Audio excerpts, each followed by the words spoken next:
बिस्मिल्लाहिर्रहमानिर्रहीम। अस्सलाम वालेकुम नाज़रीन, मैं हूं एडवोकेट शाहज़ेब आज़म और आप देख रहे हैं लीगल व्यू। नाज़रीन, आज के इस व्लॉग में हम नैब के केस को डिस्कस करेंगे जो नैब ने इमरान खान के ऊपर जो मुकदमा बनाया था अल-कादिर ट्रस्ट यूनिवर्सिटी केस का, जिसमें वो कह रहे थे कि करप्शन हुई है या मुबैना करप्शन हुई है। अभी तक तो कुछ साबित नहीं हो रहा कि वो केस आखिर है क्या। अभी तक तो ये भी नहीं पता लग रहा कि वो ज़मीन की अलाटमेंट का केस है या कोई प्ली बार्गेन का केस है या उस केस के जो असल मुल्ज़मान है वो कौन से है। तो ये उस केस की हालत है और नैब जो है उस नैब की फुर्तियाँ देखने वाली है। नैब इस्लामाबाद हाई कोर्ट में पहुंचा है और पहले मैं इसका ज़रा बैकग्राउंड आपको बता दूं, जैसा कि पूरी कौम को ही पता है कि सुप्रीम कोर्ट ने इमरान खान की गिरफ्तारी को कलअदम करार दिया है और कलअदम करार देते ही सुप्रीम कोर्ट ने कहा है कि आप हाई कोर्ट में पेश हों और आपका जो गिरफ्तारी से पहले वाला मरना है जब आप बायोमेट्रिक करा रहे थे तो वहीं से शुरू होगा प्रोसेस। तो वहीं से आपने ज़मानत लेनी है और वहीं से अगर हाई कोर्ट ने आपको ज़मानत दे दी तो वेल एंड गुड, नहीं तो आप गिरफ्तार हो जाएंगे। तो ये सुप्रीम कोर्ट ने एक ऑर्डर लिख के दिया था, ये इसका है बैकग्राउंड। अब जो नैब है, नैब की टीम उनकी आप फुर्तियाँ चेक करें कि अभी तक उनको नोटिस नहीं हुए। क्योंकि जब कोई मुल्ज़िम अदालत में जाता है तो उसका जो उसका स्टेटस होता है वो ज़मानत लेने के लिए जाता है। जब ज़मानत की दरख्वास्त दायर करता है तो फिर उसके बाद नोटिस जारी होते हैं जिस मुतल्लिका इदारे के खिलाफ जो आपने की होती है, चाहे आप नैब के खिलाफ करें, FIA, एंटी करप्शन पुलिस, जो भी इदारा है, आप कहेंगे मुझे इसे गिरफ्तारी का खतरा है, मैं अपनी ज़मानत कबल वक्त गिरफ्तारी चाहता हूँ अदालत से। तो अदालत आपको गिरफ्तारी से उसको आपको ज़मानत देती है और जो वो इदारा होता है उसको नोटिस करती है। तो ये एक बाकायदा कानूनी प्रोसेस है।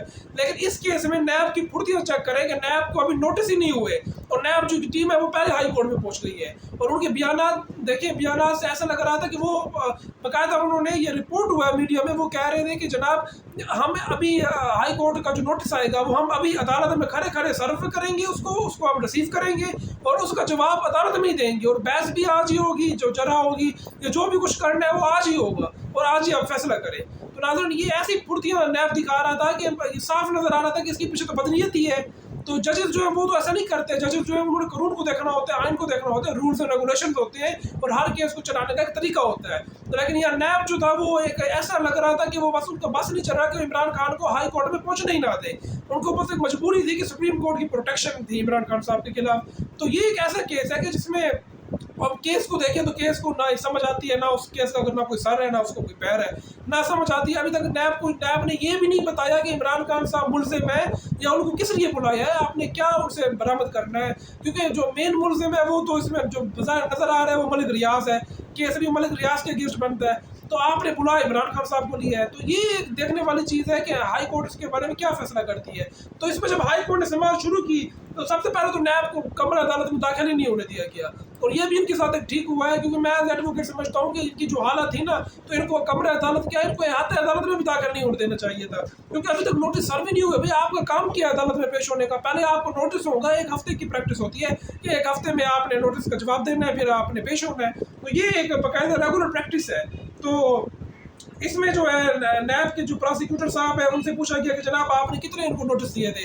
तो उसका उन्होंने कहा कि जनाब हमने ना एक नोटिस दिया था। जज साहब ने पूछा था ये सवाल, तो एक नोटिस दिया है और ख्वाजा हारिस साहब ने इसके ऊपर कहा कि जनाब इन्होंने जो नोटिस हमें दिए हमने उस नोटिस का जवाब दिया है इन्हें, और जब हमने जवाब दिया तो इनको कोई नोटिस नहीं आया। तो इससे मुराद ये लिया जाता है हमारी कानूनी ज़बान में कि जब कोई इदारा आपको नोटिस करता है और आप उस नोटिस का जवाब दे देते हो तो अगर आगे से कोई और रिस्पॉन्स नहीं आता तो इसका मतलब ये लिया जाता है कि उस इदारे ने आपका जवाब एक्सेप्ट कर लिया है। यानी जो हमारी वैसे भी हम QSO के मुताबिक, कानून शहादत ऑर्डिनेंस के मुताबिक जो खामोशी होती है, जो अगर कोई से सवाल पूछो अगर वो खामोश रह जाए तो खामोशी से मुराद लिया जाता है कि कन्फेशन हो गई है, यानी इसने कन्फेशन कर लिया है। तो खामोशी से ये मुराद लिया जाता है। जब नैब ने आगे से कोई रिस्पॉन्स ही नहीं दिया आपको तो इससे मुराद साफ है कि भाई नैब आपके जवाब से मुतमईन हो गई है। और नैब मुतमईन होता ही क्यों ना, क्योंकि उस केस में ऐसा था ही क्या उस केस में जिसमें नैब की जो तसल्ली थी वो बहुत ज़रूरी थी। तो इसमें नैब के प्रोसिक्यूटर जो है उन्होंने कहा कि जनाब हमने इनको बुलाते रहते हैं, ये आते नहीं है, ये रुकावटें डालते हैं। तोशाखाना केस जो है उसमें हमने इनको बुलाया है, इन्होंने चैलेंज किया है। तो जज साहब ने कहा कि जनाब आप जो मुतल्लिका केस है आप उसकी बात करें, आपने ये कहा पूछ रहे हैं तोशाखाना केस में, वो एक अलग केस है, उसका अलग मामला है, जब वो आएगा वो देखा जाएगा, आप उस केस को इससे मिला रहे हैं।